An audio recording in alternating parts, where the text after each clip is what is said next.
Hello, buddy. How are you doing? Today is Thursday, the 3rd of February, 2022. And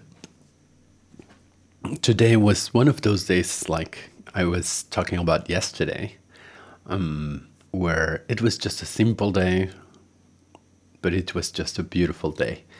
Like nothing outstanding or like wow, but just being able to be with you and just enjoying seeing you doing the tiny things you do, and the daily development.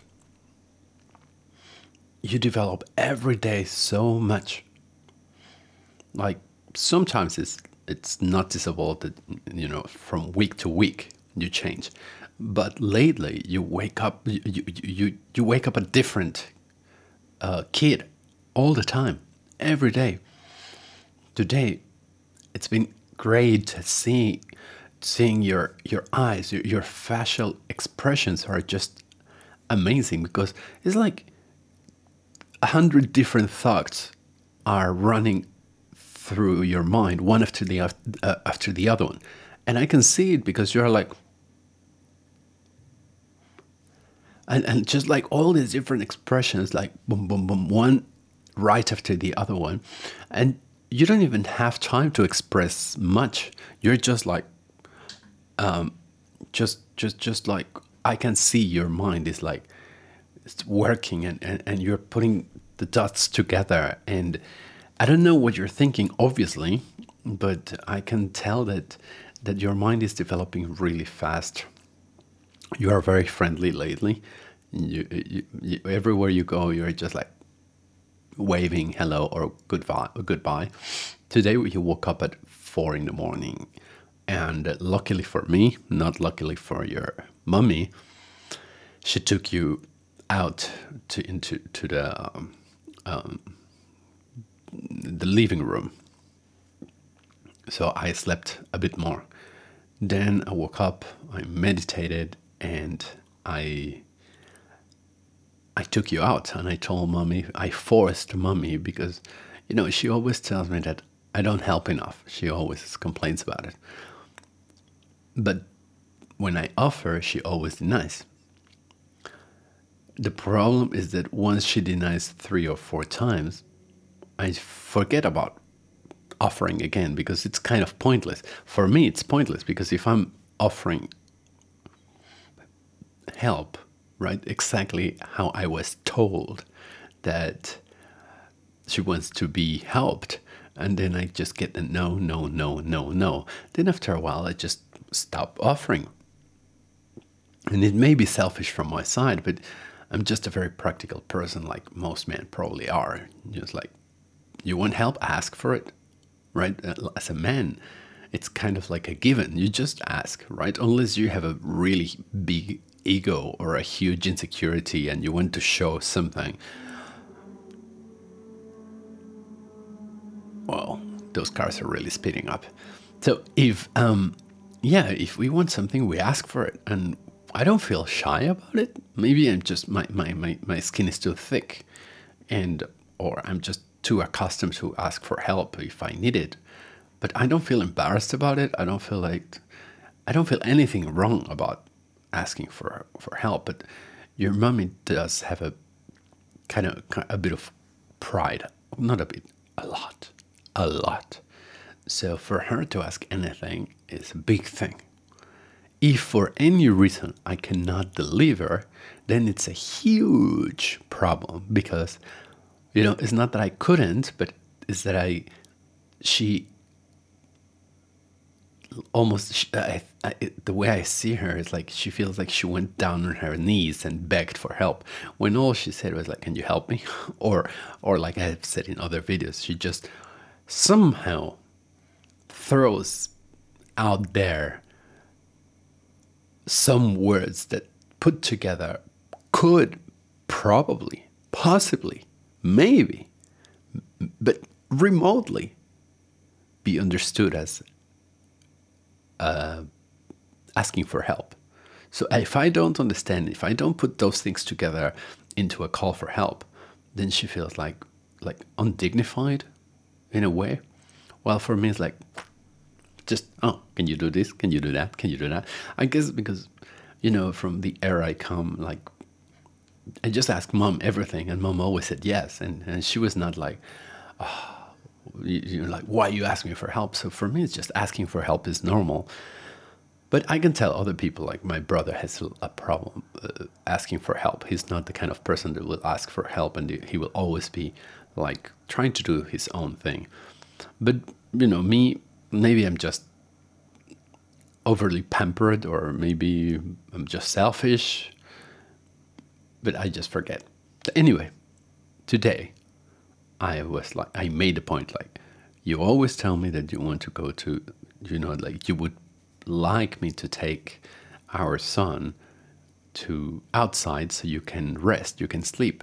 And she was like, no, no, no, no, I'm too awake. It's impossible. I cannot sleep for sure. I said, I don't care then. I'm just taking my little one, and you do whatever you can. You sleep, you sleep. You don't, you don't. But at least it doesn't end up being me, the bad one, again. So, guess what? I put your just a tank top, and just off we went. It was raining just a little bit, but anyway, we just went around, and I took you on the tricycle, and you enjoyed it. We went all the way to Sukhumvit, to a coffee club that is around our area, and then we just kept walking, and you kept waving everyone that you saw. And I don't know why you're so excited about big trucks, small trucks, all kind of trucks. You love trucks. I mean, you love cars, but when you see trucks, you go crazy, and you're like, and it's just so lovely. And people, you're waving. You don't care, actually. Whether anyone waves back at you or not, it's absolutely inconsequential for you. And I love that, I love how you're fresh and how you don't care. And that's how we should be. We should be kind to others. We should be nice to other people. And if they're not nice, we shouldn't care, because you do it because you want to do it, not because you're expecting something in return.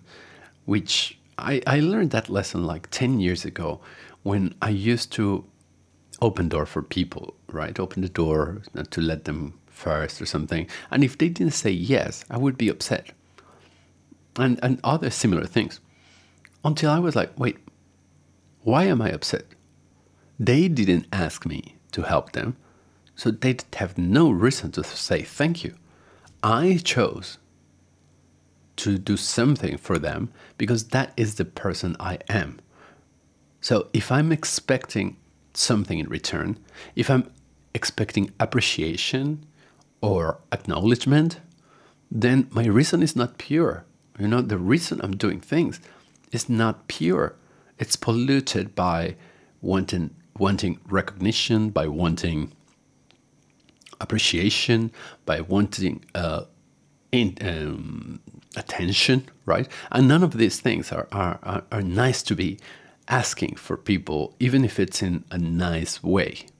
Just simply, just don't do it. If you have second reason, ulterior reasons, don't do it.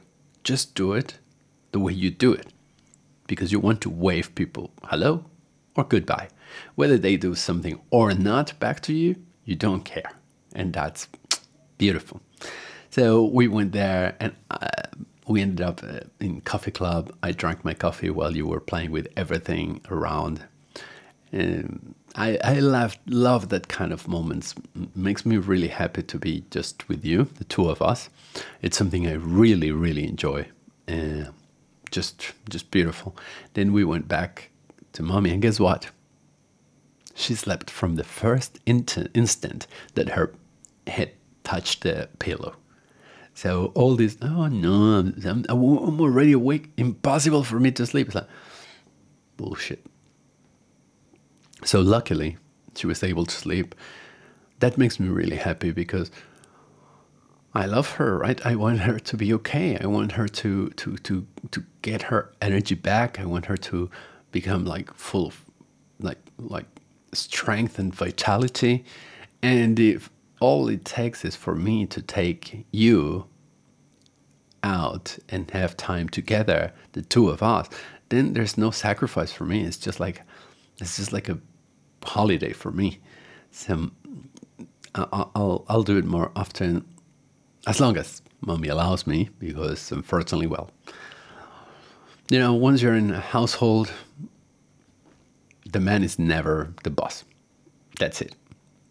Women have full control. Women have full power, especially if you want to have a relationship that is worth having. You just have to surrender a lot of stuff. But that's the part of being a man. You just have to do it. And but you have to have the right reasons. Obviously, it's not like you will allow someone to walk all over you. It has to be, the person that you do this for. It has to be someone truly special, someone that is worth, just like letting this kind of stuff go. Just like surrendering to a lot of stuff, because at the end of the day, more than anything in the world, you want peace at home. So if that means that you have to surrender sometimes and just, women are very childish, always. So you just have to, okay, that's it. So as much as I can, I will keep doing this, so I can keep having my time with you, which I really appreciate. And yeah, then later I went to do the things while you were having your nappy. And then we went to the park again, to the park that I talked about a couple of weeks ago. Beautiful place. I really enjoyed it. It was a little bit hot. Well, it was much hotter today, but it was very enjoyable. It's just a beautiful place, such a well-designed park. And as usual, we took your tricycle that you barely ever sat on. You instead were just pushing it all the way, as we know you like it. Then it's funny because to go back from the park, that like the beautifully landscaped new part of the park, we have to go through the place where a circuit where people run. And as soon as you saw all these people jogging, right, for like sports, you started just like laughing out loud and just started like boom, just running, like if you were one more of these athletes, right? You just like run, and you run really fast, right? But what you're either smiling, like your beautiful bright smile, or you are laughing out loud, and then you just like just running and running and running, and there Daddy goes trying to get back, like get close to you. And yeah, and then we came home, and today you were extra sweet with me. Every time I asked you for a kiss, you gave me a kiss.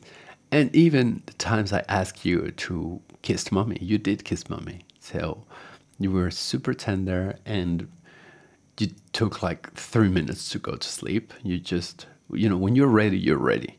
And I much prefer reading the signs, your signs, and know when you're ready, rather than torture you in bed, like sleep. Ugh. So yeah, you just went there and got close to mommy, drank some milk, and passed out. So it was a beautiful day. It was a simple day. It was a day full of joy.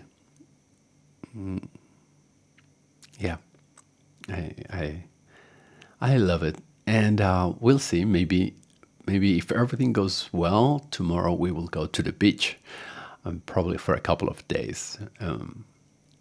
Yeah, I would like to say you like the beach, but I'm not sure. When you were a baby, you liked it.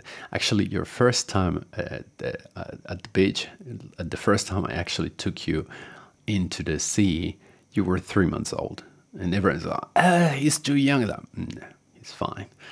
And it was fine. Actually, you were completely fine there. And amazingly, one of those first times I took you into the sea, the waves were quite big. I mean, quite big for where we go, Pattaya, right?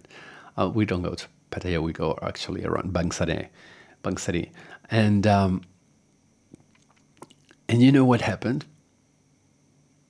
You fell asleep. I had you here, right? And you fell asleep, and even some waves actually went over you, like you were completely submerged. You didn't sleep. You were completely asleep. You know, babies have this mechanism that as soon as they detect water, they stop breathing. So that wasn't my concern. You know, it was not my concern that you would like get water in your lungs or something. But the fact that you were so tranquil, so peaceful, so relaxed to sleep and not wake up even the waves, you know, submerge you was really impressive. But lately, every time we go there, for some reason, you don't want to touch the sand. So we put you there and you just kind of squat in midair just to lift your little legs, right, your feet, and you don't want to. And you take like a couple of days minimum to start venturing on the sand, which, well, it's okay. I mean, we don't want to push you, but it's weird because the first year of your life, you were all the time around the sand and you were just completely happy about it. So let's see how it goes. And there's a kid that inspires me a lot where we go. We go to a place where a friend of mine has a club, windsurf club. And he has SUP, stand-up paddling boards. So I go there and I borrow stuff and I just play. I used to go for like 10, 15 kilometers, like really, like really far off the shore. And sometimes I went in some islands, from island to island. It was a big thing for me, SUP. But, you know, right next to the shop where my friend has his club, there's a shop for, well, a club as well for kite surfing. And there's one of these guys that runs a shop. He's an employee, but he's one of the best in Thailand. Actually, him and another guy are like champions. Like, I don't know if only Thai champions, but probably Asian champions. They are amazing. They're really impressive to see. But one of them has a son, and his son is 5 years old. Now he's 6, I think. And he has his kiteboard, his kite surf, and he has his board, and one of those new boards that are like, I don't remember right now, but it doesn't, you know, the board doesn't touch the surface. It goes above it, right? So it goes like quite above the surface. So it goes really, really fast. And this kid is 6 years old, but he already is amazingly good with the kiteboard. So I saw him like since he was 4, right, with a mini kite, right? And he was just learning how to control it. But now he controls it as good as any adult. And sometimes he's kite surfing like easily 500 to 800 meters away from shore. No life jacket, no supervision, no other than, you know, the people doing it around him. He's so confident. He's so naturally good. He's so born into the sport that it's fantastic to see him performing to that level. He actually is sponsored by one of the best kite surfing equipment makers in the world, and he's 6 years old. But the amazing part is not only that he's so good, but once he's out of the sea, of the water, you know what? He's just another, still he's a toddler, still a baby, because he has his truck, right?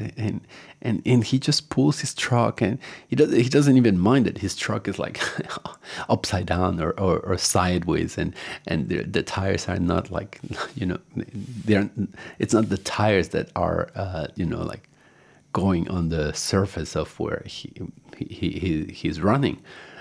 He's just a tiny kid, still almost a baby, toddler, right? He thinks like a little baby and everything, but he performs like a professional kite surfer.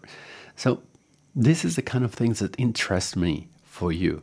Not necessarily kite surfing, but the fact that you could, from a very young age, find something that really interests you and really allow you to spend the time at that age until you become extraordinary doing it. So, because then it's natural. You know, I have seen athletes of different sorts. Right now, I'm thinking about this kid, but I also have seen like professional not weightlifters, Olympic lifters. You know, the guys that do all the snatch and the clean. And I have seen young guys that started doing Olympic lifts since they were 3 or 4. And the way they move, the way they respond to the movements, the way they respond to cues, it's completely different to those of us that took the sport years later. I don't know if I will tell you or not, but I'm a CrossFit coach, level 1. So I learned to do all these lifts, and actually I paid lessons with a couple, a man and a woman. They're married, who are Olympic lifters. I mean, they went to Olympics and everything, right? So I really took my time to learn my snatch and my clean, but nothing will ever come close to someone like a 4 years old taking a plastic bar and just performing movements with naturality, you know, like completely naturally, just being themselves rather than being them doing something. You know, there's no mind involved. It's just a beautiful action, like the mind, the intention, the body. It's all merged into one. So hopefully, I really cross my fingers that us together, we find something that you're really passionate about it since you are very young, so we can allow you to just explore and experiment and become extraordinary at that one thing without the distractions that most kids will have. Like, you have to go to school. Like, you know, I don't know, like parents are stupid or what. It's like, oh, you want to be a piano player? Oh yeah, but first university. You want to be a tennis player? School and university. Like, come on.